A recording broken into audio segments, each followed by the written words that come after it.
चैत्र महीने में पड़ने वाली अमावस्या को चैत्र अमावस्या कहा जाता है। चैत्र अमावस्या के दिन पितरों का तर्पण, पितृदोष के उपाय और दान पुण्य किया जाता है। कहते हैं कि चैत्र अमावस्या की कथा सुनने से पितृ ऋण से मुक्ति मिल जाती है एवं 100 कुंभ स्नान का फल मिल जाता है। चैत्र अमावस्या हिंदू धर्म में विशेष स्थान रखती है। आइए अब जानते हैं चैत्र अमावस्या का महत्व के बारे में। धार्मिक मान्यताओं के अनुसार चैत्र अमावस्या के दिन व्रत रखने से चंद्रदेव की कृपा प्राप्त होती है। इस दिन चंद्रदेव की पूजा अर्चना करने से सौभाग्यशाली जीवन प्राप्त होता है तथा खुशहाली प्राप्त होती है। पितृ संबंधित कार्य करने से पितरों का आशीर्वाद भी प्राप्त होता है तथा मानसिक शांति भी मिलती है। इसलिए चैत्र अमावस्या का हिंदू धर्म में बहुत महत्व है। इसी दिन शिव पार्वती का आशीर्वाद प्राप्त करने के लिए शिव पार्वती की पूजा अर्चना भी की जाती है। चलिए अब सुनते हैं चैत्र अमावस्या की व्रत कथा। एक नगरी में एक राजा रहता था। उसकी प्रजा तथा उसका परिवार बहुत ही खुशहाल जीवन व्यतीत कर रहा था। राजा की पत्नी बहुत ही धार्मिक विचारों वाली थी और अपनी प्रजा को देखकर बहुत खुश थी। राजा के महल के सामने एक साहूकार का हवेली था। रानी तथा साहूकार की पत्नी सहेलियों के साथ एक दूसरे से बातें कर रहे थे।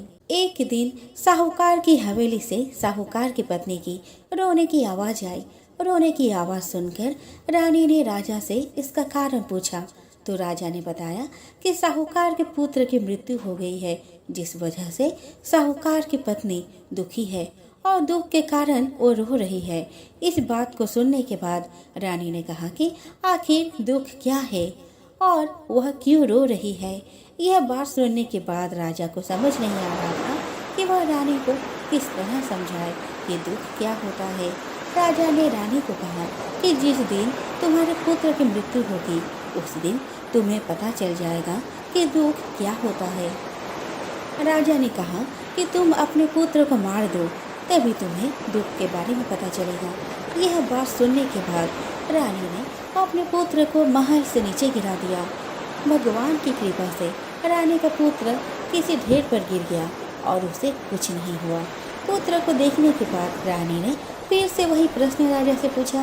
तब राजा ने कहा कि पड़ोसी राज्य से युद्ध हो रहा है, मैं उस युद्ध में अकेला जाऊंगा और जब मेरी मृत्यु की खबर तुम तक आएगी तब तुम्हें एहसास होगा कि दुख क्या होता है। राजा युद्ध अकेले चल गया, परंतु भगवान की कृपा से वह जीत गया। राजा घर वापस आ गया और वह सोचने लगा कि आखिर ऐसी क्या बात है कि वह रानी को दुख का एहसास नहीं करवा पा रहा। इसके बाद राजा ने रानी को बुलाकर कहा कि वह दोनों गंगा यात्रा के लिए जाएंगे, इसीलिए रानी तैयार हो जाए और गंगा किनारे जाकर वह गंगा में कूद जाएगा। रानी ने गंगा की यात्रा की तैयारी शुरू कर ली। दूसरी तरफ कैलाश में भगवान शिव ने सती को कहा कि मैं कलयुग में तुम्हें सुख आत्मा का दर्शन करवा दूंगा। वो कहने के बाद भगवान शिव जी ने बकरी का तथा माता पार्वती ने बकरी का रूप धारण कर लिया। इसके बाद वह नदी किनारे घास चरने लगे। वहीं पर राजा अपनी रानी के साथ आ गया। राजा तथा रानी ने वहां भोजन किया और विश्राम करने लगे। उस समय राजा पानी लेने चला गया। वहीं पर माता पार्वती ने शिव जी से कहा कि रानी दुख देखना चाहती है और भगवान से पूछने लगी कि रानी को दुख का एहसास क्यों नहीं हो रहा। रानी ने पशुओं को मनुष्य की बोली बोलते सुन लिया। उसने सुना कि भगवान शिव माता पार्वती से कह रहे थे कि रानी ने अमावस्या का व्रत किया था, जिस कारण उसको दुख नहीं भोगना पड़ रहा। पिछले जन्म में रानी ने अमावस्या का व्रत किया और इस जन्म में वह अब सुख भोग रही है। उन्होंने कहा कि यह राजा गंगा में भी नहीं मरेगा। रानी ने यह बातें सुनने के बाद राजा को सारी बात बता दी। इसके बाद राजा रानी महल में वापस आ गए। राजा ने अपनी प्रजा को भी अमावस्या का व्रत करने की आज्ञा दी और कहा कि जो भी मनुष्य इस व्रत को करेगा उन्हें हमेशा सुख समृद्धि हासिल होगी। भगवान शिव कहते हैं, पार्वती अब मैं 7वें अध्याय का महात्म्य बतलाता हूँ, जिसे सुनकर कानों में अमृत राशि भर जाती है। पाटलिपुत्र नामक एक दुर्गम नगर था जिसका गोपुर बहुत ही ऊंचा था। उस नगर में शंखकर्ण नामक एक ब्राह्मण रहता था। उसने वेश्यावृत्ति का आश्रय लेकर बहुत धन कमाया, किंतु ना तो कभी पितरों का तर्पण किया और ना देवताओं का पूजन ही किया। वह धन उपार्जन में तत्पर होकर राजाओं को ही भोज दिया करता था।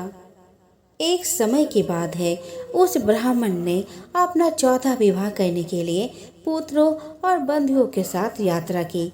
मार्ग में आधी रात के समय जब वह सो रहा था, एक सर्प ने कहीं से आकर उसकी बाह में काट लिया। उसके काटते ही ऐसा अवस्था हो गई कि मणि, मंत्र और औषधि आदि से भी उसके शरीर की रक्षा असाध्य जान पड़ी। तत्पश्चात कुछ ही क्षणों में उसके प्राण पखेरु उड़ गए। फिर बहुत समय के बाद वह प्रेत सर्प योनि में उत्पन्न हुआ। उसका चित्त धन की वासना में बंधा था। उसने पूर्व वृतांत को स्मरण करके सोचा, मैं जो घर के बाहर करोड़ों की संख्या में अपना धन गाड़ रखा हूँ, उससे इन पुत्रों को वंचित करके स्वयं ही उसकी रक्षा करूँगा। एक दिन सांप के योनि से पीड़ित होकर पिता ने स्वप्न में अपने पुत्रों के समक्ष आकर अपने मनोभाव बताया। तब उसके निरंकुश पुत्रों ने सवेरे उठकर बड़े विस्मय के साथ एक दूसरे से स्वप्न के बारे में बात की। उनमें से मझिला पुत्र कुदाल हाथ में लिए घर से निकला और जहां उसके पिता सर्प योनि धारण करके रहते थे, उस स्थान पर गया। यद्यपि उसे धन के स्थान का ठीक ठाक पता नहीं था, तो भी उसने चिन्हों से उसका ठीक निश्चय कर लिया और लोभ बुद्धि में वहां पहुंचकर बाम्बी को खोदना प्रारंभ किया। तब उस बाम्बी से बड़ा भयानक सांप प्रकट हुआ और बोला, अरे मूर्ख, तू कौन है? किसके लिए आया है? क्यों बिल खोद रहा है? अथवा किसने तुझे भेजा है? ये सारी बातें मेरे सामने बता। पुत्र बोला, मैं आपका पुत्र हूँ, मेरा नाम शिव है। मैं रात्रि में देखे हुए स्वप्न से विस्मित होकर यहाँ का सुवर्ण लेने के कौतूहल से आया हूँ। पुत्र की यह वाणी सुनकर वह सांप हंसता हुआ ऊंचा स्वर से इस प्रकार स्पष्ट वचन बोला, यदि तू मेरा पुत्र है तो मुझे शीघ्र ही बंधन से मुक्त कर। मैं पूर्व जन्म के गाड़े हुए धन के लिए ही सर्प योनि में उत्पन्न हुआ हूँ। पुत्र ने पूछा, पिताजी, आपकी मुक्ति कैसे होगी?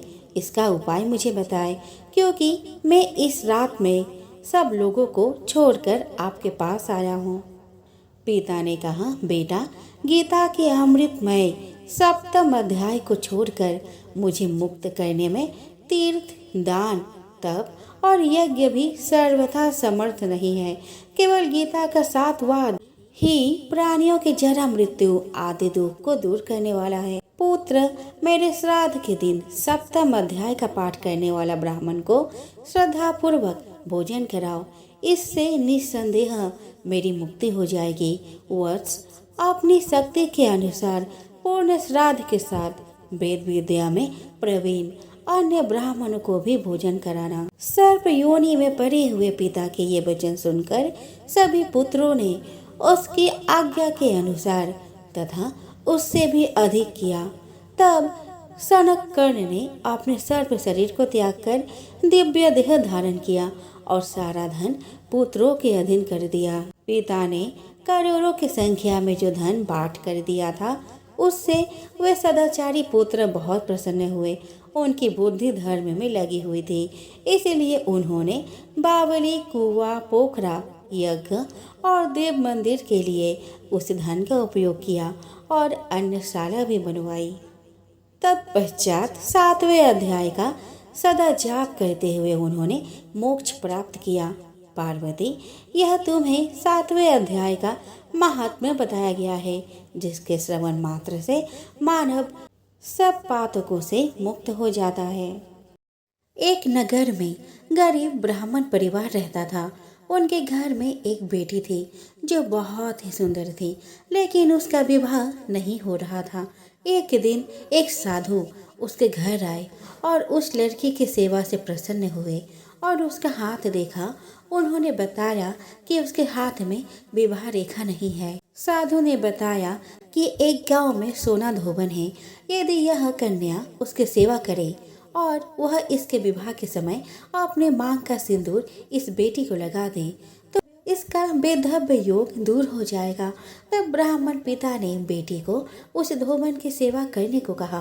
पिता के कहे अनुसार वह लड़की रोज सुबह सोना धोबन के घर जाती। उसके घर की साफ सफाई के साथ पूरे काम करके वापस घर आ जाती थी। सोना धोबन ने अपनी बहू से कहा कि आजकल तुम बहुत जल्दी घर का काम कर लेती हो, पता ही नहीं चलता। तब उसने कहा कि वह कोई काम नहीं करती, पता नहीं कौन ये सारे काम करता है। अगले दिन से सास और बहू निगरानी करने लगी। काफी दिनों बाद सोना धोबन ने उस कन्या को पकड़ लिया और उससे पूछा कि तुम इतने दिनों में मेरे यहाँ ये सब काम क्यों करती हो। तब उसने सोना धोबन को सारी बातें बताई। सोना धोबन तैयार हो गई। उसने जैसे ही उस कन्या की मांग में अपने सिंदूर लगाई वैसे ही उसके पति की मृत्यु हो गई। वो काफी दिनों से बीमार था। ब्राह्मण परिवार के घर से लौटते समय सोना धोबन ने रास्ते में पीपल के पेड़ को 108 ईंट के टुकड़ों की भवरा दी और 108 बार परिक्रमा की। उसके बाद पानी पिया। उस दिन वह सुबह से निराहार और बिना जल पिए ही थी। पीपल की परिक्रमा करते ही उसका पति जीवित हो गया। उस दिन चैत्र अमावस थी। एक बार भगवान शिव तथा माता पार्वती नर्मदा नदी किनारे बैठे थे। वहाँ माता पार्वती ने भगवान शिव से समय व्यतीत करने के लिए चौपर खेलने को कहा। शिव चौपर खेलने के लिए तैयार हो गए, परंतु इस खेल में हार जीत का फैसला कौन करेगा, यह प्रश्न उनके समक्ष उठा।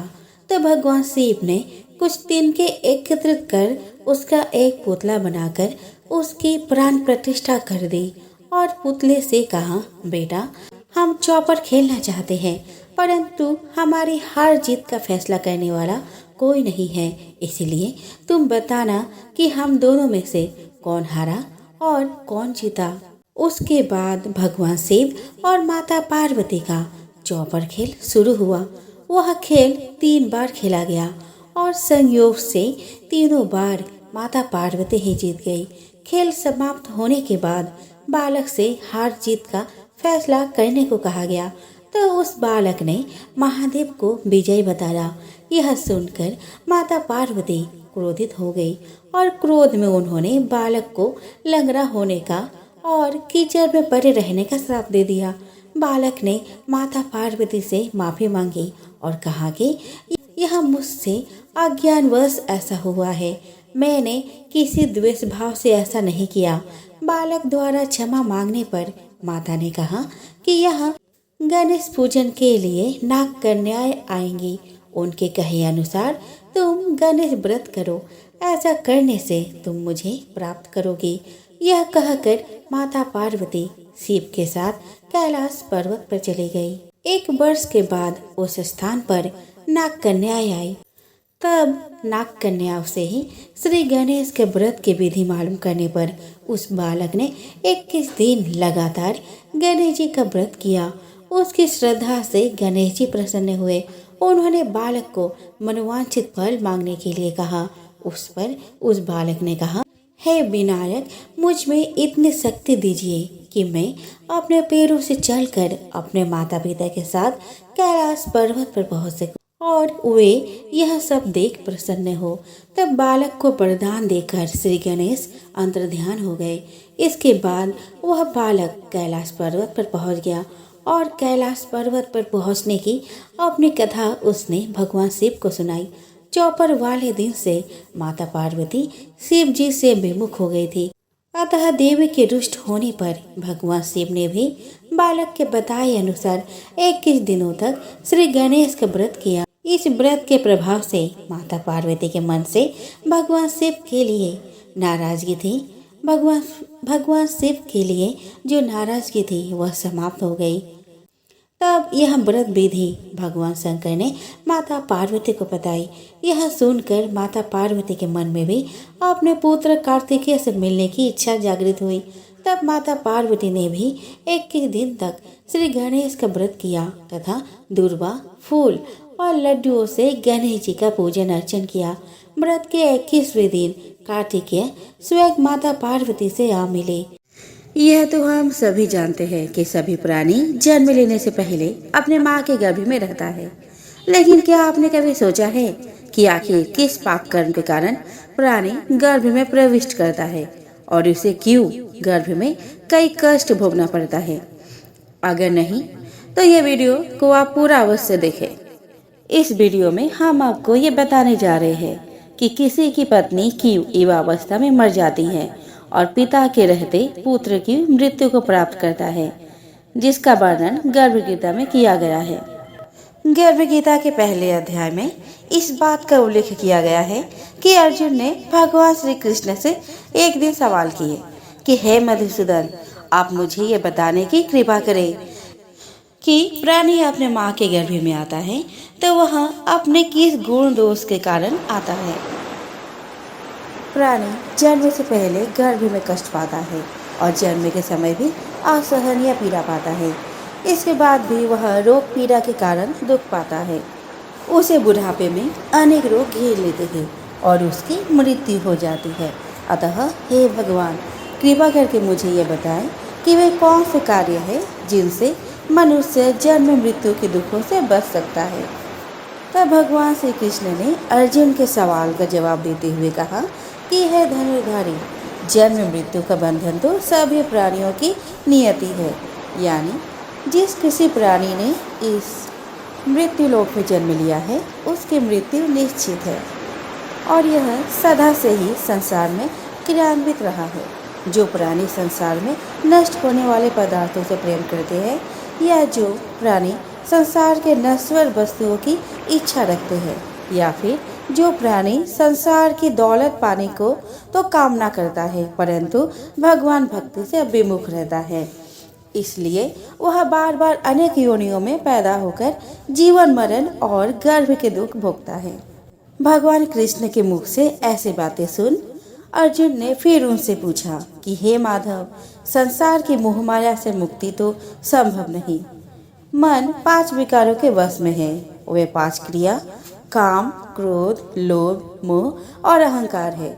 यह मन मस्त हाथी की तरह है, माया मन को हर लेती है।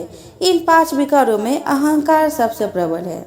यह प्राणी को नरक में ले जाता है। हे जनार्दन, इस मदमस्त हाथी को कैसे वश में किया जाए, अर्थात मनुष्य को कौन से प्रयत्न करने चाहिए जिनसे मन को भक्ति में लाया जा सके। तब श्री कृष्ण बोले, हे पांडुपुत्र, जिस प्रकार मस्त हाथी को वश में करने के लिए महावत अंकुश का प्रयोग करता है, उसी प्रकार मन को काबू में करने के लिए ज्ञान रूपी अंकुश का प्रयोग आवश्यक है। भक्ति और ज्ञान अभ्यास करने पर ही प्राप्त होते हैं। अहंकार करने से जीवन नरक बन जाता है। श्री कृष्ण के जवाब से संतुष्ट होकर अर्जुन ने पुनः उनसे सवाल किया कि हे जनार्दन, कुछ प्राणी तो अपनी भक्ति करने के लिए वन जंगलों में जाकर रमते हैं और कुछ सांसारिक मोह माया छोड़कर जगह जगह भटकते फिरते हैं।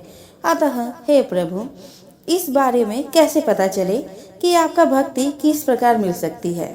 अर्जुन के इस सवाल का जवाब देते हुए कृष्ण ने कहा कि हे कौंतेय, जो प्राणी मुझे खोजने के लिए जंगलों में फिरते हैं वे सन्यासी व बैरागी कहलाते हैं। वे सिर पर जटा बांधते हैं तथा भस्म लगाते हैं, लेकिन फिर भी वे मेरे दर्शन नहीं कर पाते क्योंकि उनमें भक्ति और प्रेम नहीं है। वे अहंकार में डूबे हुए हैं। तब यह बैरागी का अहम तो मेरी भक्ति पाने में बाधा डालता है। मैं शुद्ध मन से भक्ति करने वाला सतत अभ्यासी जो काम, क्रोध, मोह, लोभ और अहंकार से परे है, उन्हें ही मैं दर्शन देता हूँ। तब अर्जुन ने श्री कृष्ण से पुनः पूछा कि हे वासुदेव, मनुष्य इन 5 विकारों से ग्रस्त होकर अपने सांसारिक जीवन को नष्ट कर लेता है। इसीलिए हे माधव, मुझे यह बताइए कि वह कौन सा पाप है जिसके कारण किसी की स्त्री असमय ही मर जाती है। इतना ही नहीं, पिता के रहते किसी के पुत्र क्यों मर जाते हैं और किस पाप के कारण व्यक्ति नपुंसक हो जाता है। अर्जुन के मुख से यह प्रश्न सुनकर श्री कृष्ण मुस्कुराते हुए बोले, हे अर्जुन, जो व्यक्ति किसी से कर्ज लेकर उसे नहीं चुकाता वह इस पाप कर्म में अपनी पत्नी को खो देता है। उसी प्रकार जो किसी की अमानत को नहीं लौटाता उसके पुत्र मर जाते हैं। जो किसी व्यक्ति को सहायता करने का वचन देकर भी समय पर उसकी सहायता नहीं करता वह नपुंसक हो जाता है। ये सभी बड़े भयंकर पाप है। भगवान श्री कृष्ण के मुख से ऐसे दिव्य वचनों को सुनने के बाद अर्जुन का जिज्ञासा कम नहीं हुआ और उन्होंने पुनः श्री कृष्ण से एक प्रश्न पूछा, हे कृपा निधान, मनुष्य किस पाप के कारण हमेशा रोगी रहता है और किस पाप के कारण बोझा ढोने वाले गधे का जन्म पाता है। स्त्री तथा गधे का जन्म प्राणी को किस पाप कर्म के कारण मिलता है और मनुष्य किस दुष्कर्म के फलस्वरूप जघन्य पशु बनता है। तब श्री कृष्ण ने अर्जुन से कहा कि हे पार्थ, जो मनुष्य अरि कन्या को बेच देता है वह हमेशा रोगी रहता है। जो अभक्ष्य भोजन करता है और विषय विकार के लिए मदिरा पान करता है गधे का जन्म पाता है। जो झूठी गवाही देने वाला होता है वह स्त्री का जन्म पाता है। जो भोजन बनाकर पहले स्वयं खा लेते हैं बाद में भगवान को दान करते हैं वे बिल्ली सूकर की योनि को प्राप्त करते हैं। उधर जैसे जैसे कृष्ण अर्जुन के प्रश्नों का जवाब देते जा रहे थे वैसे वैसे अर्जुन के मन में जिज्ञासा बढ़ती जा रही थी और इसी जिज्ञासा के कारण अर्जुन ने फिर श्री कृष्ण से पूछे कि हे कृपा निधान, इस संसार में जिन प्राणियों को आपने धन दौलत प्रदान की है और उत्तम वाहन दिए हैं उन्होंने कौन से पुण्य किए हैं। तब श्री कृष्ण ने अर्जुन को बताया कि हे धनंजय, जो उत्तम रीति से पात्र को स्वर्ण दान करता है वह उत्तम वाहन और धन धान्य प्राप्त करता है। जो भगवान को साक्षी मानकर कन्या दान करते हैं वे उत्तम पुरुष का जन्म पाते हैं। यह सुन अर्जुन ने भगवान से पूछा कि हे दयानिधान, इस संसार में आपने किसी को तो इतना सुंदर बनाया है और किसी को इतना कुरूप, किसी को धनवान बनाया है तो किसी को निर्धन, तो ऐसा क्यों है। तब श्री कृष्ण ने अर्जुन के इस प्रश्न का उत्तर देते हुए कहा कि हे अर्जुन, जिन प्राणियों ने अन्न दान किया है उनका स्वरूप सुंदर है और जिन्होंने विद्या दान किया है वे विद्वान हैं। फिर भी पुरुष का रूप स्वरूप नहीं बल्कि गुण महत्वपूर्ण है। जो संतों की सेवा करते हैं वे धनवान व पुत्रवान होते हैं। उधर श्री कृष्ण के मुख से अपने सवालों का जवाब सुनकर अर्जुन कुछ देर के लिए शांत हो गए। तब भगवान श्री कृष्ण ने बोले, हे पार्थ, क्या तुम्हारी जिज्ञासा शांत हो गई या और कुछ भी पूछना है। तब अर्जुन ने कहा कि हे प्रभु, अभी भी मेरे मन में कई सवाल है जिसका उत्तर मैं आपसे जानना चाहता हूँ। तब श्री कृष्ण ने कहा, चलो बताओ और क्या क्या जानना चाहते हो। तब अर्जुन ने कहा, हे मधुसूदन, कृपया कर मुझे पहले ये बताए, मनुष्य धन और सांसारिक सुखों के प्रति इतना मोह क्यों रखता है। तब श्री कृष्ण ने अर्जुन से कहा, हे कौन्तेय, यदि प्राणी मेरी कृपा से वंचित हो जाए तो वह धन दौलत आदि से मोह करने लगता है। यह सब नाशवान है। विवेकी प्राणी इनसे दूर रहता है। जो व्यक्ति सांसारिक मोह त्याग कर पवित्र स्थलों के दर्शन करके मेरी निष्काम भक्ति करता है वह राजा, सामान, सुख और ज्ञान प्राप्त करता है। सभी वस्तुएं नाशवान हैं, केवल मेरी भक्ति ही ऐसी है जिसका नाश नहीं होता। भगवान के मुख से ऐसे बातें सुनकर उनके चेहरे पर सुकून आ गई और उन्होंने फिर श्री कृष्ण से पूछा कि सखा, मनुष्य में शारीरिक रोगों जैसे रक्त विकार, खंड वायु, अंधता और पंगुता आदि का क्या कारण है। ये रोग क्यों होते हैं, बताने की कृपा करें। तब कृष्ण बोले, हे अर्जुन, जो प्राणी मेरा भक्ति से विमुख होकर माया में लिप्त हो जाते हैं वे क्रोधी, रक्त विकारी, आलसी, दरिद्र, शील, संयम रहित, खंड वायु जैसे रोगों से ग्रसित होते हैं। जो स्त्री अपने पतिव्रत धर्म का पालन नहीं करती वह संयम रहित ज्योतिहीनता जैसे विकारों से ग्रस्त रहती है। यह सुन अर्जुन ने फिर से श्री कृष्ण से सवाल किया कि हे मधुसूदन, कृपा करके गुरु दक्षिणा के बारे में कुछ बताने का कष्ट करे, मुझे गुरु की महिमा के बारे में भी बताए। तब श्री कृष्ण ने अर्जुन से इस सवाल का जवाब देते हुए बोले कि हे धनुधारी, तुम्हारा यह प्रश्न संपूर्ण मानव जाति के लिए कल्याणकारी है। तुम धन्य हो और धन्य है तुम्हारी जननी।